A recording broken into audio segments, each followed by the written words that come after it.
is the leader of the UK Independence Party. Nigel Farage is with us. Fox News contributor Monica Crowley, Fox News contributor, editor-in-chief of Life Zet, nationally syndicated radio host Laura Ingraham. All right, ladies, good to see you. Let's talk. Hillary totally won this night. She came across as strong and forceful. And yeah. She prosecuted the case against. She really gave us the solutions on how to grow the middle class. I felt the solutions they were oozing out of every pore of Hillary. For anyone to go on television tonight and say that this was not a decisive and frankly masterful performance by Donald Trump should just drop the pretense of being a Republican strategist. They never strategized, by the way. Yeah. Or a Republican, quote, pundit or an analyst. He came in with the entire GOP establishment really against him. He came in with the media against him. He came in with Hollywood against him and the entire Bush apparatus, okay?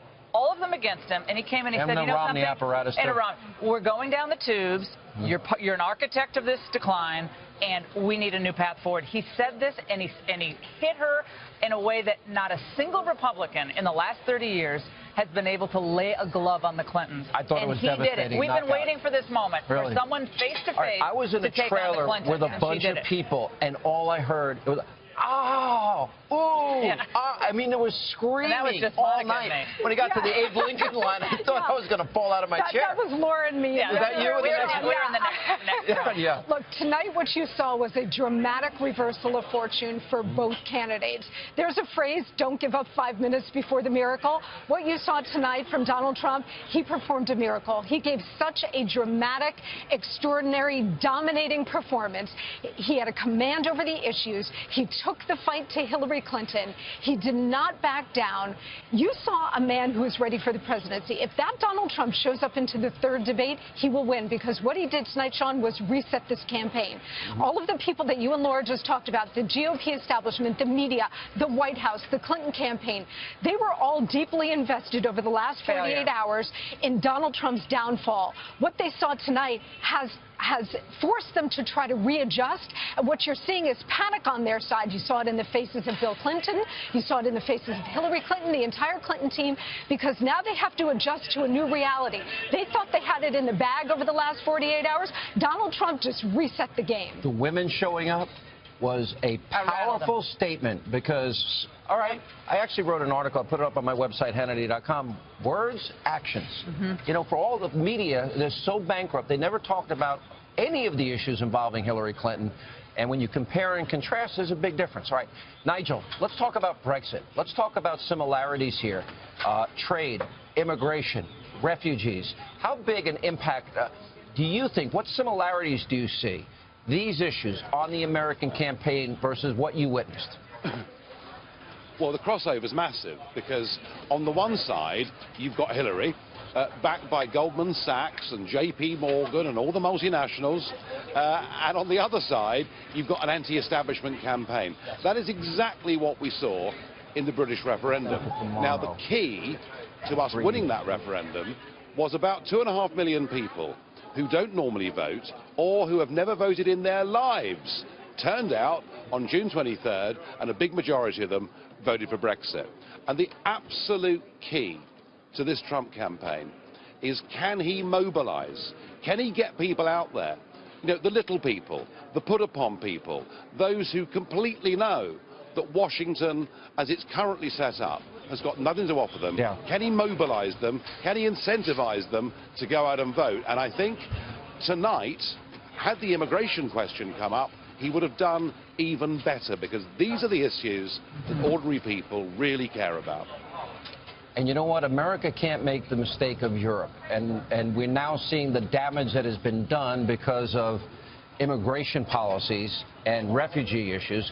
Laura, I thought on that particular issue, the vetting of refugees was particularly strong. Also the creation of ISIS. And Hillary was wrong about Iraq and Syria and Iran, etc. I had a woman, I was flying from LA today. She was the gate agent of the airline I flew on.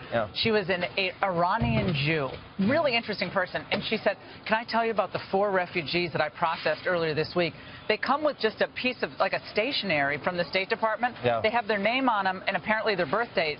and that's all they have. That's and it. she said, we're resettling them all over the country, and they show up, and they get on the plane, and then 4 of them were dropped in Minneapolis We this read week. the story about the passports were being printed by... Oh, yeah, but they didn't even have, these people didn't even have passports. She went on, and she pulled me aside, said, I have to tell you what's happening at Los Angeles International Airport. And I think Nigel's right. The immigration issue cuts across party lines because we see veterans eating out of garbage cans. We see individuals who are down on their luck who can't get help because they make a little bit too much money to get any assistance. And yet Barack Obama just waved in, I guess, 53,000 of the immigrant families. They can stay for a number of years. And I think people are just fed up. It's just not fair. And so he cut into that basic issue of fairness tonight and got it off the old sex talk and just talked about what works he had for the to deal with it. I thought he handled that really, it well really well at the beginning. I agree. Absolutely. You know, Monica, when you think about Hillary, I've always said she can't run on the economy. She can't run on her foreign policy. Trump really hammered that home tonight. And on top of that, when you add in the argument that he made many times that you've been there all these years, what have you done? Right. There is no answer to that because she's done nothing. The critical thing Donald Trump did tonight was he took the focus off of himself and he put it onto the American people and the future of the country. That was his whole rationale for running in the first place. He went to the American people and he said, I don't need this job. I'm super rich. I have a great family and a successful business. It's costing me money. And it's costing me money. But I'm doing it because I care about the American worker and the future of the nation. That's what he did tonight. He turned the tables on her, and because so when she they cannot dump run 5 under more record, tapes and 10 more tapes, it's going to end up on deaf ears? Well, look, every politician gets hit, you know, when the crap hits the fan. It's inevitable. The question is not what they hit you with, but how you react. By the way, you sound like Rocky in the last Rock. No matter how hard you hit, they're going to come out with and they're going to have more. This is they're up a research and then what he should say at that point is, okay, now how are you going to fix the economy, Hillary? No. Now what are you going to do for the middle class? Now what are you really going to do with our veterans? Because you serve them poorly. Like every time they do that, it has to be about what's happened. I cornered John Podesta and Claire McCaskill earlier tonight, and I asked them questions. Okay, you're upset about Donald Trump's words. What about their actions? What about what they called women? How they smeared, slandered, besmirched? They don't have answers. How Hillary did. Hillary called Monica a narcissistic. It's not that someone was unfaithful to her. That's not the issue. It's what she did in response. I mean, and I think that's part of it is put to rest tonight. There'll be other tapes. They'll be trying to do it. I just think, as Monica said, can't answer it. She has no substantive argument for American renewal. She has no substantive argument. In fact, tonight, she actually was so desperate, she was reaching back to the 1990s going to her husband to try to make her case for 2016. My husband balanced and this gets to the bigger point, which is she still, after all of these years, is not offering a clear vision for where she wants to take the country or a compelling rationale for her candidacy beyond I'm a woman and it's my turn. Nigel, last question for you. As you look at this debate, you had advice for Donald Trump after the first debate. What do you tell him after this one? Well, the trouble with the first debate was she kept attacking him, and he's a proud man. And he kept defending, and not getting onto the issues. And what happened tonight was the first 15 to 20 minutes was quite uncomfortable watching for everybody, and then we got onto the issues. And what we saw tonight with Trump was actually he's got more mastery over policy than people had previously given him credit for. And I thought he dominated this debate tonight. I thought Hillary was on the back foot throughout. And I think as we go to Las Vegas in a few days' time, psychologically, he now has a massive edge. And I think a campaign that this morning was backs to the wall now has momentum again. All right, Nigel, thank you. Real quick. The Republicans have better look at themselves in the mirror tonight.